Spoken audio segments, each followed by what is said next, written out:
Sound quality is actually more important than video quality, yet you'll find a lot less discussion on it.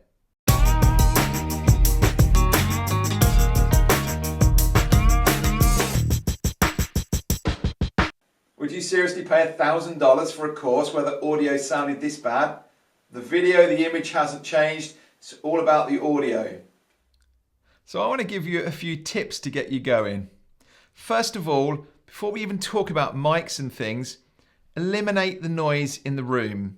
Just stop, be silent. Can you hear anything?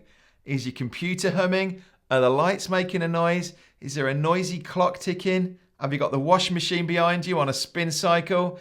Anything like that. Just stop, listen. Is there anything that you can eliminate as noise in the room? Then secondly, how's your voice sounding? Does it sound tinny and echoey in the room that you're in?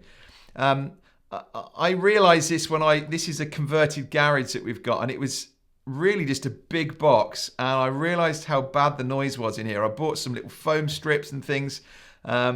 Not pretty, but we ended up, I've got some curtains in here now, full length curtains, and I drape a fleece behind the camera here that just takes away some of that noise, some of that echoing in my voice. Now, I don't know where you're recording or where you're planning to record, but same thing can be done. A very cheap fleece or a bed sheet or something, just drape it over behind the camera and it will deaden some of that sound. This might make part of the consideration as to where you record. If you're in a living room or somewhere with sofas, curtains, things like that, it will naturally happen and deaden out the sound. Now, microphones. The trick here, the most important thing is you've got to get this microphone as close to your face, to your mouth as possible. Now, I've got one here that is literally, it's about a foot away from me. Two mics that I'm comparing. They're as close as that. I couldn't get them any closer, else you're going to see them in the top of the picture here. And regardless of the mic or the quality of it, that's the most important thing, is getting this thing close to you. The alternative is these little lav mics that you can have.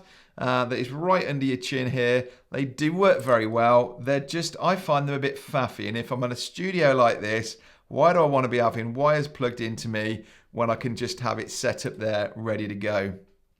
The other thing you'll find, the differences in microphones, you can have omnidirectional microphones, which means they're picking them up, sound up from all around them, or something like this shotgun mic above me is just literally sending a narrow beam through, and it's picking up the sound only from me, and it isn't picking up a lot of the stuff around me. So even if you have got a bit of noise or distraction going on, it will do a good job of knocking that out. But what it means is you have to make sure that it is pointing to your mouth. Having it in nice and close but pointing past you isn't going to work. Now, these mics don't have to be silly expensive. I recommend and I'm running here, this Rode Video Mic Pro. The Pro version just gives you a setting on the back that helps because the amps in the cameras aren't great for handling the sound. Cameras weren't designed for putting audio through them.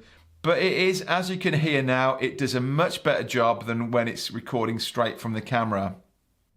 Now, if you really want to take the sound seriously, I recommend strongly that you record separately into a different device. So your camera's recording its own track just to be able to sync up to, but all your audio is going off into a separate unit. And that's what any pro would do. I use this Tascam unit and find it to be fantastic.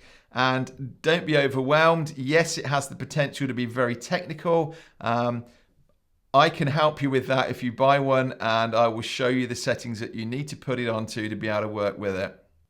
Now, it's about time I demonstrated the differences in these mics. At the minute, everything coming through is coming from my Tascam mic through this Rode shotgun mic that I've got here. Now you're listening to me through the Rode Video Mic Pro. Deliberately leaving a bit of silence in there so that you can hear that. That's where you notice the quality in these mics is when you stop talking and there's silence. How do they handle that?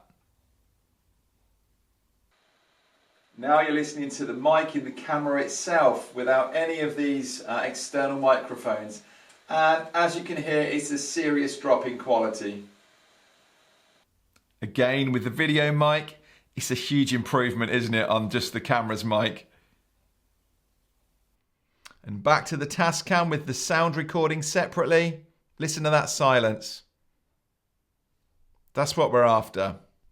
Now, I'm not saying this to overwhelm you or send you into a panic. I'm happy to help you if you want to get in touch with me. Please just give it some thought. How are you going to record the sound? How are you going to record the visuals? I'm going to put up a few other tips as well and hopefully help you on the camera side of things.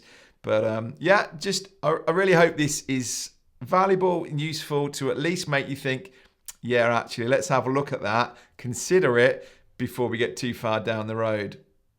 Now, if you're a course creator or you're about to get into this seriously, then I've got just the course for you. It's called Pro Video Academy, and I'm going to help you record videos to this standard. It really is achievable, and I want to just help you to do the best you can with your videos so that you can increase your prices, you can be bold and confident that yes, you can sit up there in the top 10% in your niche and really create some awesome videos.